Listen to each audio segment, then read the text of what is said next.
বহিয়া চলেছে আগের মতো, কই রে আগের মানুষ কই? গঙ্গা সিন্ধু নর্মদা কাবেরী যমুনা বহিয়া চলেছে আগের মতো, কই রে আগে মানুষ কই? অটল মহিমাময় নাহি তার সাথে সেই ধ্যানের সে, আমরাও আর সে জাতি নই। আছে আকাশ সে ইন্দ্র নাই, কৈলাসে সে যোগে।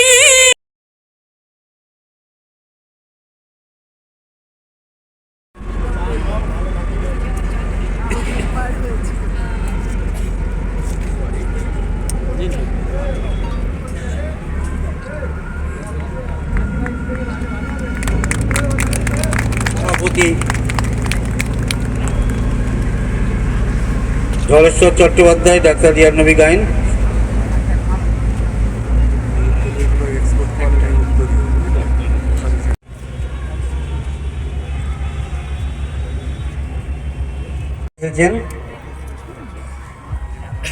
আজকের অনুষ্ঠানের উদ্বোধক, তাকে দু চার কথা বলার জন্য আহ্বান জানাচ্ছি।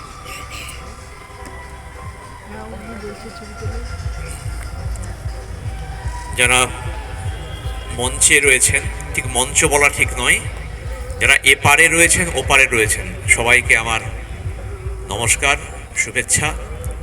আজকে খুব সুন্দর একটি পরিবেশে আমরা একটা জায়গায় মিলিত হয়েছি। এটা ডায়মন্ড হারবার জেটি ঘাট। এখানে প্রায় গঙ্গার বক্ষে বলা যায়, গঙ্গার ওপরেই আমরা রয়েছি।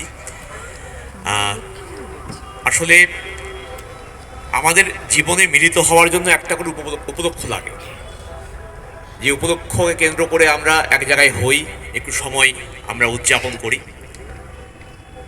শাকিল আহমেদ সাহেব, যিনি একাধারে কবি এবং সাংবাদিক, তিনি একটি আয়োজন করেছেন, আন্তর্জাতিক টিওপিও উৎসব। তো প্রথমেই এই নামটার যে অভিনবত্ব, তার জন্য আমি যারা উদ্যোক্তা তাদেরকে আমি আমার ধন্যবাদ, আমার শুভেচ্ছা বা আমার ভালো লাগা জানাচ্ছি। এই নামটির মধ্যে একটা মজা রয়েছে, যে চাকে কেন্দ্র করে একটা চায়ের আসর, চাকে কেন্দ্র করে একটা আড্ডা। আসলে এই আড্ডা, এটা তো বাঙালির সংস্কৃতি, বাংলার সংস্কৃতি, এবং একটা গরম চা ছাড়া কিন্তু কোনো আড্ডা জমে ওঠে না। এবং যে সময়ে এই আড্ডার আয়োজন, সেই সময়টাও হচ্ছে ঠিক চা পানের জন্য উপযুক্ত সময়। ফলে গঙ্গাবক্ষ, শীতের মনোরম আবহাওয়া, সন্ধ্যাকাল, চাকে কেন্দ্র করে একটা আড্ডা, সব নিয়ে একটা মাহেন্দ্রক্ষণ রচিত হয়েছে। এবং এই আড্ডায় এসছেন কারা? এসেছেন নানা দেশ থেকে আগত। শুভেচ্ছা জানাচ্ছি। আর যেটা বলছি কি, এই যে টিওপিও, আসলে এই উৎসবটা বা আন্তর্জাতিকতার দিক থেকে 2015 সালে, কিন্তু 2005-এ এটা শুরু করেছিল। এই চায়ের আসলে চায়ের সঙ্গে যারা যুক্ত, চা উৎপাদন, চা শ্রমিক, তাদের জীবনযাপন যাতে ক্রমশ উন্নতি হয়, সেই নিয়ে আলোচনা হতো। কিন্তু 15ই ডিসেম্বরে এটা চালু ছিল, এখন সেটা 18-তেই করছি আমরা, কদিন পিছিয়ে গেছি। কিন্তু 2019 থেকে এটা আবার 18ই মেতে এটা শুরু করেছে। যাই হোক, এই হলো এর একটা আন্তর্জাতিকভাবে ব্যাপার। আর এই চা, আপনারা যারা একটু বেশি আমাদের থেকে, আমাদের যেটা মনে পড়ে স্টেশনে না, বোর্ড থাকতো চা খেলে কি হয়, ম্যালেরিয়া সারে, চা খেলে হজম হয়, এইসব বলে একটা চাটা তখন সাহেবরা আমাদের মধ্যে খাওয়ার একটা প্রবণতা।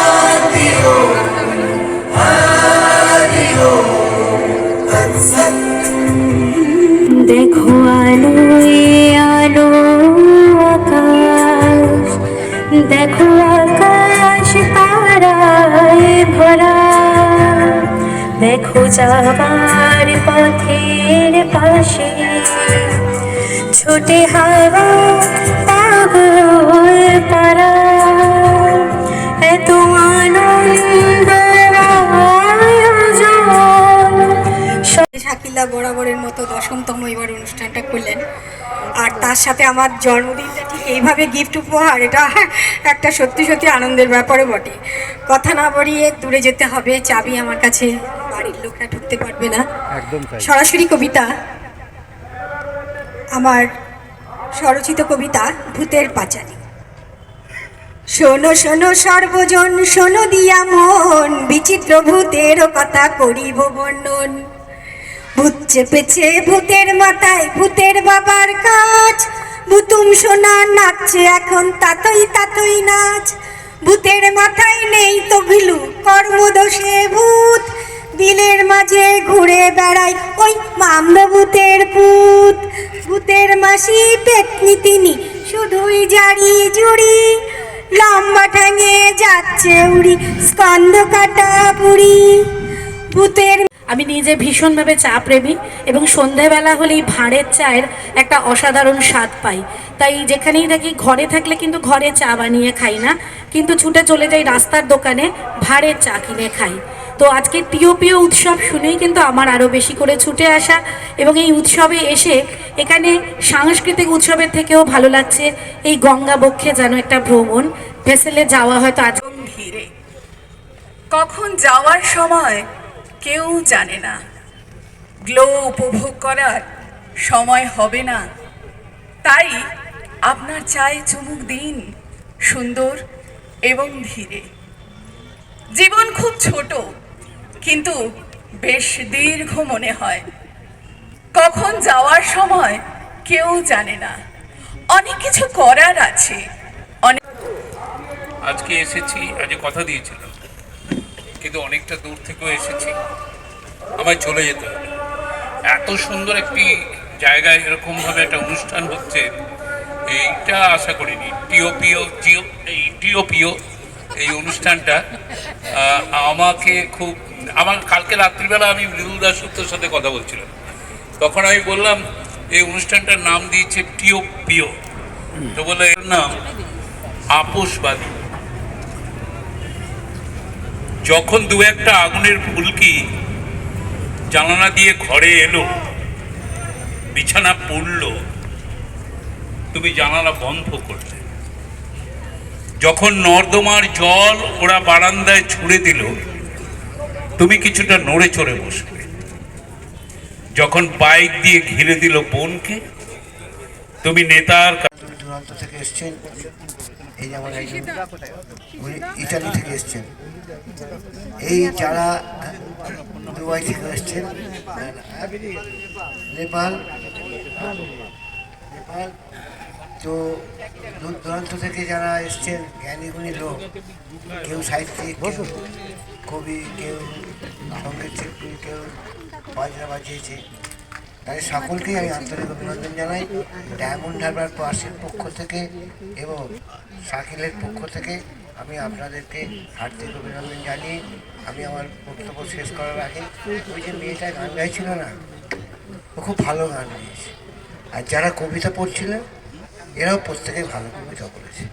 তা আপনাদের কবিতা, গান এগুলো আরও খানিকক্ষণ বসে শুনলে ভালো হতো, কিন্তু আমি সবেমাত্র বাড়িতে ঢুকেছি, ও ডাকতেই চলে এলাম।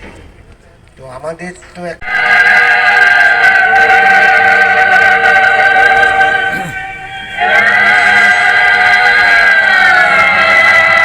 চেয়ারটা নিয়ে উপরে চলে যাও, আমি করে দিচ্ছি।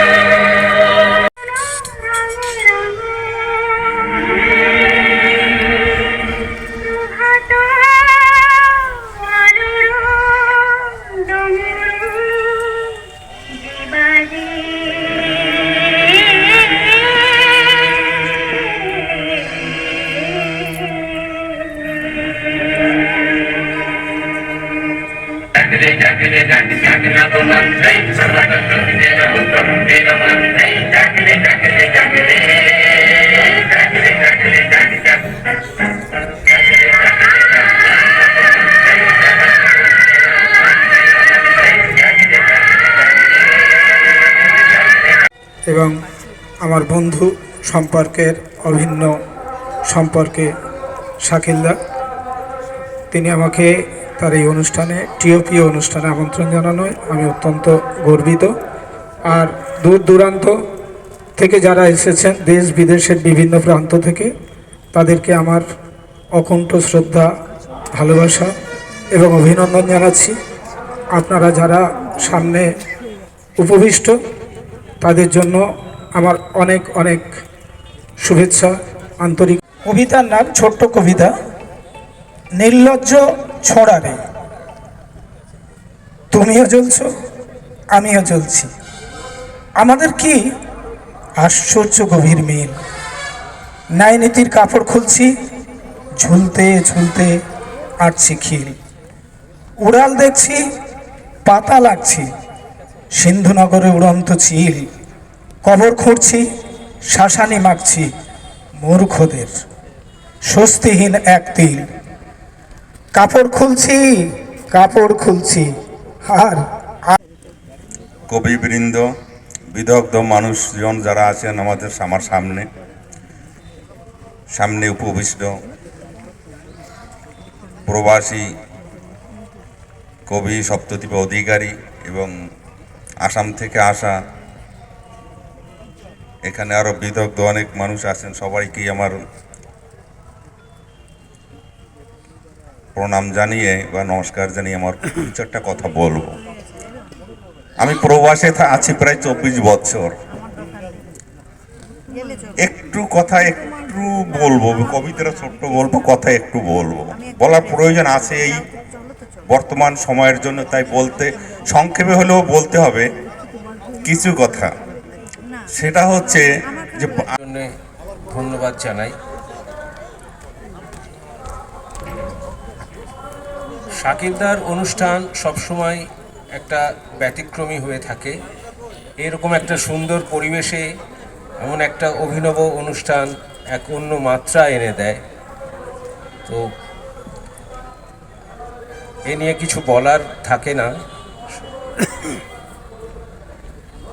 যেহেতু চা কেন্দ্রিক অনুষ্ঠান, তো চা নিয়ে একটি ছোট্ট কবিতা। কিছু বাস্তবতা ফিরে আসুক, যেমন একজন ইতালি আমাদের কবি বাংলা ভাষার সম্বন্ধে বলছিলেন। মাথাতেই আসে ইলিশ বাঁচাও প্রকল্প, ওনার মাথাতেই আসে কুসুমের ফেরা নামে উপন্যাস আছে। কুসুমের ফেরা একটা শিক্ষামূলক উপন্যাস, ওটা সিনেমা হওয়া উচিত, আধুনিক যুগের ছেলে মেয়েদেরও খুব কাজে লাগবে। তো আমি এখানে এসেছি, কেউ বাংলা জানে না, বাংলা জানে না মানে স্বরবর্ণ ব্যঞ্জন বর্ণ জানে না। আমরা কল্পনা করতে পারি না যে বাংলা ভাষা রক্তের বিনিময়ে আমরা রক্ষা করেছি, তারা সেই বাঙালি ছেলেমেয়েরা স্বরবর্ণ, আমাদের বিদেশে এই ব্যক্তিগুলো আমাদের চিনিয়েছেন, সেই ভাষাটা আমরা নিজেরা গার্জিয়ান হিসাবে রক্ষা করার বিন্দু মাত্র চেষ্টা করছি না। ইংরাজি বলতে পারলে আমরা নিজেদের ভীষণ স্মার্ট মনে করি, শিক্ষিত মনে করি।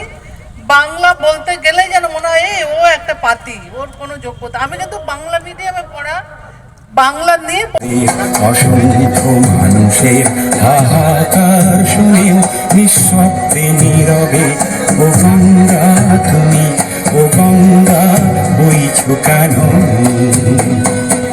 জ্ঞানবিহীন নিরক্ষরের খাদ্যবিহীন নাগরিকের নেতৃবিহীনতায় মৌন কেন?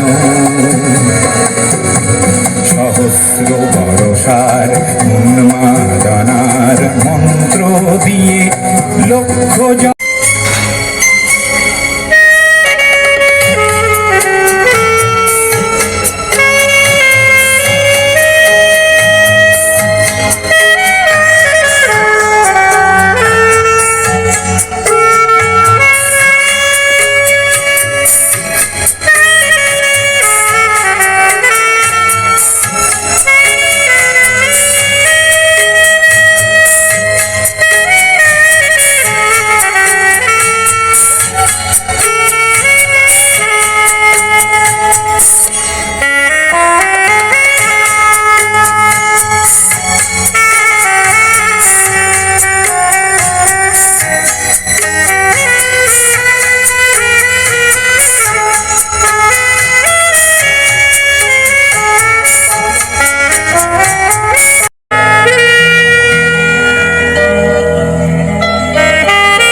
অবাক মলম,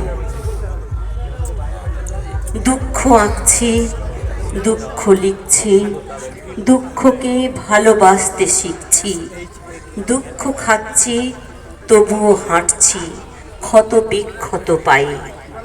ক্যানভাস জুড়ে ব্যথা তোর সুরে, হেরে যাওয়া মন গেছে ভেঙে চুরে।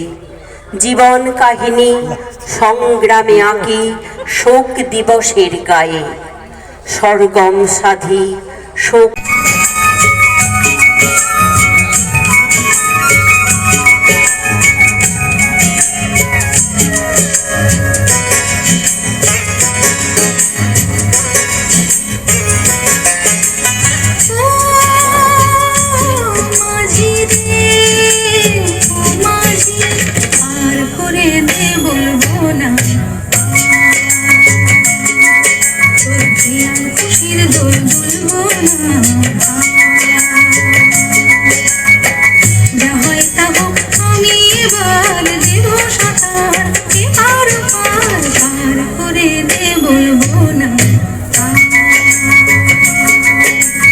মাথায় ঢুকে করছো সর্বনাশ। আদুর গায়ে যে ছেলেটা ঘুরে বেড়ায় ফুটপাতে, ধর্ম তুমি দিয়েছ কি অন্য দুটো তার পাতে? মরছে বেকার হতাশ হয়ে বন্ধ অফিস কল, ধর্ম তুমি তাদের মনে দিয়েছ কি বল? আমি আমার অন্য ধরনের কবিতা বলছি, এটা একটা ছড়ার মানে টিওপিওকে নিয়ে একটা ছড়া, এই মুহূর্তের অনুভূতি সেটাই লেখা। টিওপিও টিওপিও চায়ের টিওপিও, কেউ গাইছে কেউ বলছে করছে পাঠ, কেউ বাঁশির ধ্বনি মন হারিয়ে তুলছে মনে ঢেউ। টিওপিও টিওপিও গঙ্গাবক্ষে সুর, সবাই সবার আপন হচ্ছে গন্ধে ভরপুর। বলছে আছো বেশ, দেশ বিদেশে শিল্পী সাহিত্যিক গুণীজনের সমাবেশ, সুধীজনের আসরেতে তৃপ্তির নেই শেষ। তার জন্য আমি আবার দাঁড়িয়ে গেলাম, ঠিক আছে আমি একটা গান গাইছি। আসলে আমরা এখানে যারা বসে আছি, আমাদের প্রত্যেকটা মানুষেরই দুটো তিনটে করে মন একসাথে কাজ করে। কেউ আমরা যদি একটা কিছু ভাবি যে এটা করব, আরেকটা পজিটিভ মন আরেকটা নেগেটিভ মনও কিন্তু সেটাকে ভেঙে দেয়, মানে না করিস না। তো একটা মনের মধ্যে, একটা মানুষের মধ্যে নেগেটিভ পজিটিভ অনেকগুলো মন থাকে। তো সেটার জন্য পদকর্তা বলছেন, তোমার ঘরে বাস, তোমার ঘরে বসতি করে কয়জন বাস করে? তোমার তোমার জানো না তোমার ঘরে বসতে করে কয়জন না মনে জানো না তোমার ঘরে বসতে করে কয়জন না তোমার ঘরে বাস করে কারা ও মনে জানো না তোমার ঘরে বসতে করে কয়জন না মনে জানো না তোমার ঘরে বসতে করে কয়জন না একজনায় ছবি আঁকে এক মনে ও হয় মন আরেকজনায় বসে বসে রং মাখে ও হয় মন